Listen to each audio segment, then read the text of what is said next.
Hi, I'm Kristen Poole.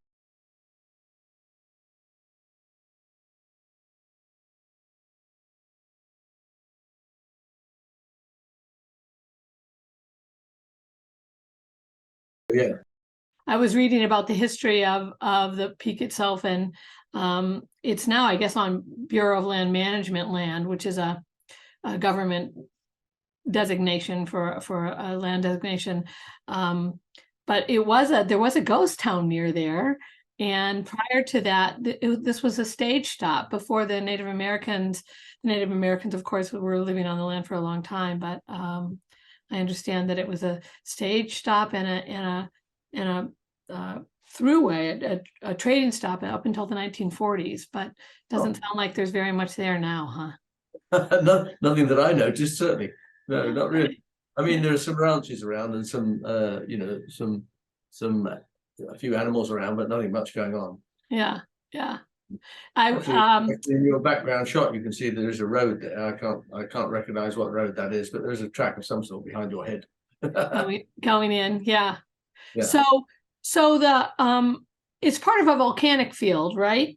And how did you hear about it? Why did you make a choice to go to Cabazon? Well, actually, it was because it's very important to the Pueblo people and to the Dine or Navajo, and nobody told me, where was a good view of it, and I found it quite difficult to find a view that really worked for the bigger painting. The smaller one I managed to do without too much trouble, but the big one I had to really hunt around to find exactly the right spot to paint it. It can look quite dull from quite a lot of views of it are quite dull, I found. Huh, interesting.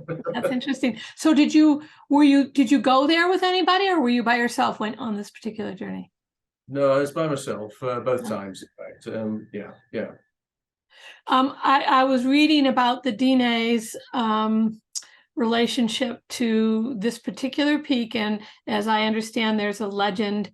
I guess Cabazon means cabeza obviously is head in Spanish, and Cabazon means big head, and that the Dine myth or story that is built up around Cabazon Peak is about a giant that has been slain, and that then all of the lava that extends out is his or her congealed blood.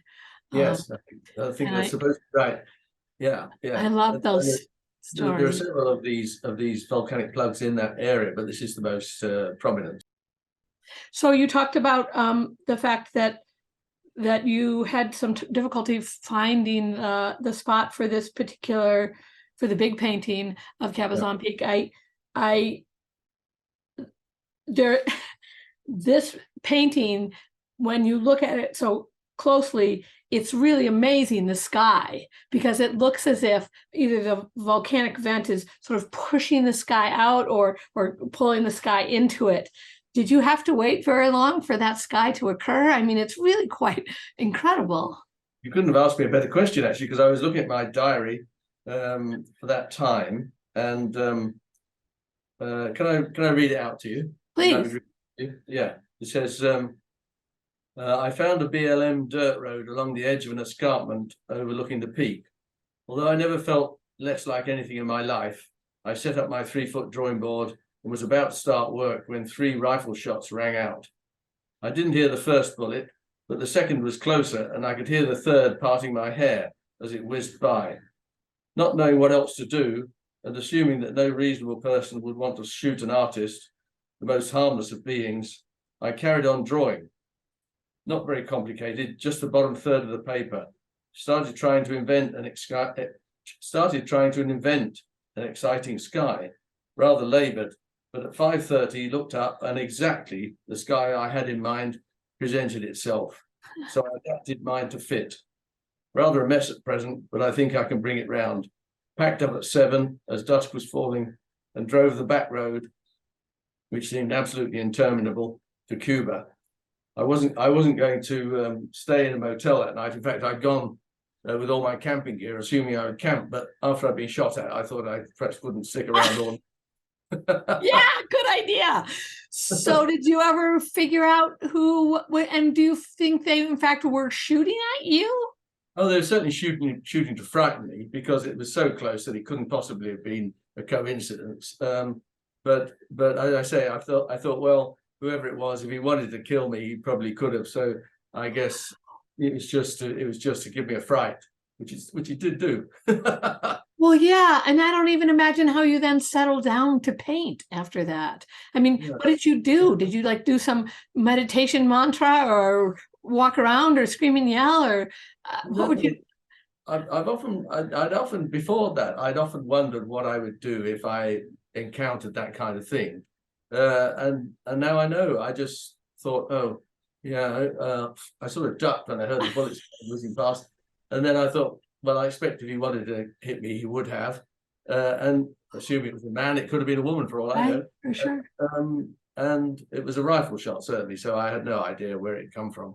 And I just got on with my drawing. Wow, amazing. Make yourself slightly smaller, right? Yeah. So shrink a bit for a while, I must admit.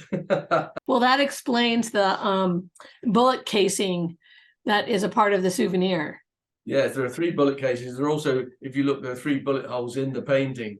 I see them now. I had never seen they're those not really before. bullet holes, of course, but I just poked my pencil through the painting to remind me of 3 3 Oh, shots. Tony, I never knew that. That's so interesting. That's so great.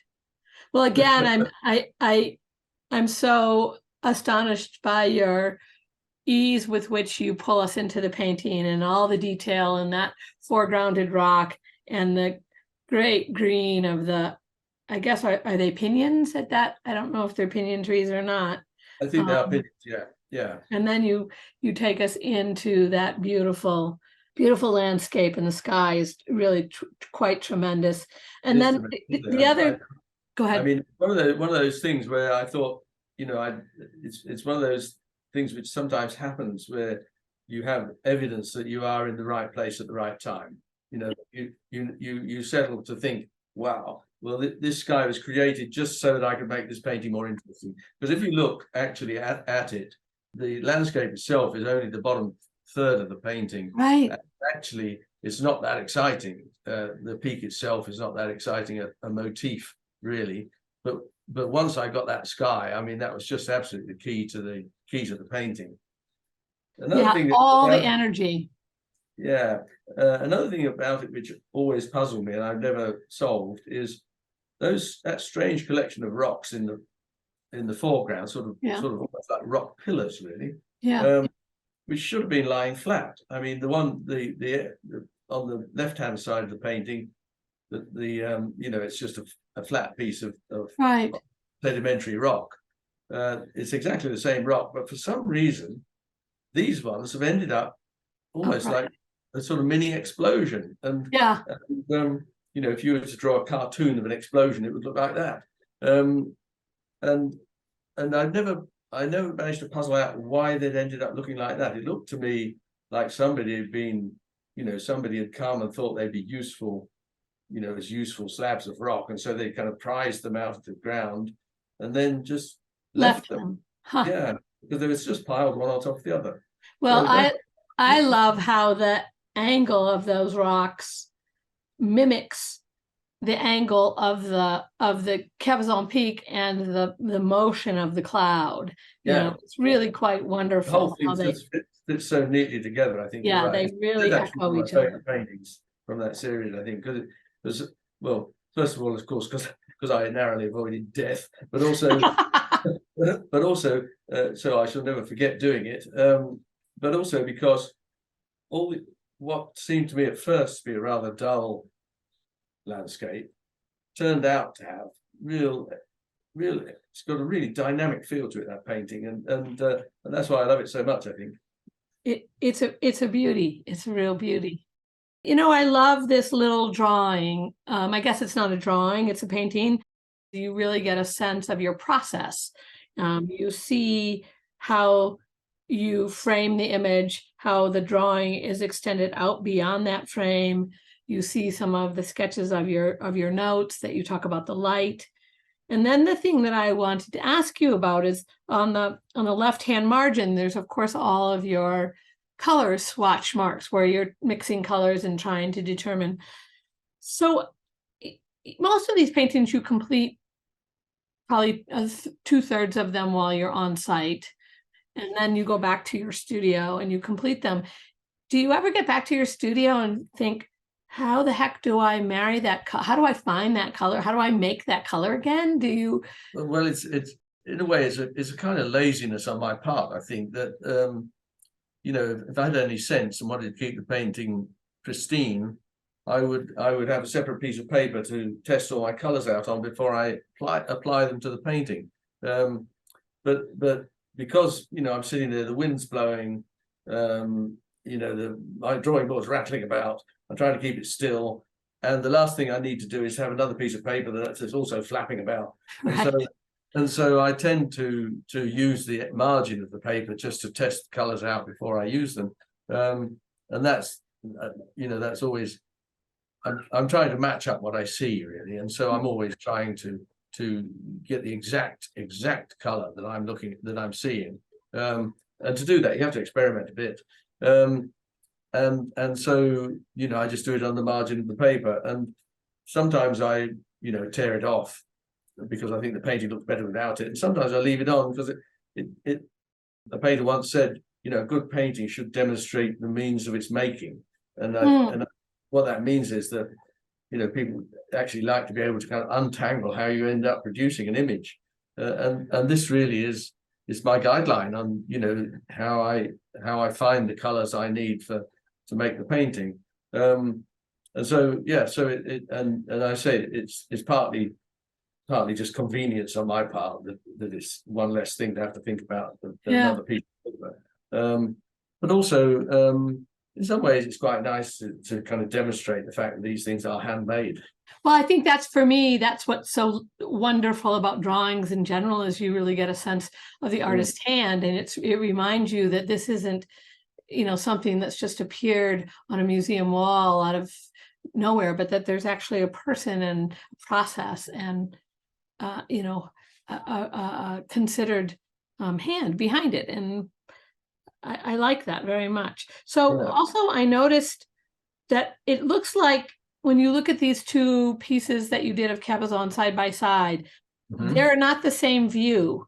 No, they aren't. That's right. And also, in fact, if you look at the date, they're 18 months apart. Oh, right. 1/18, 20, yes. As I was going along, I was looking, you know, seeing how the landscape was changing, and I came to this point.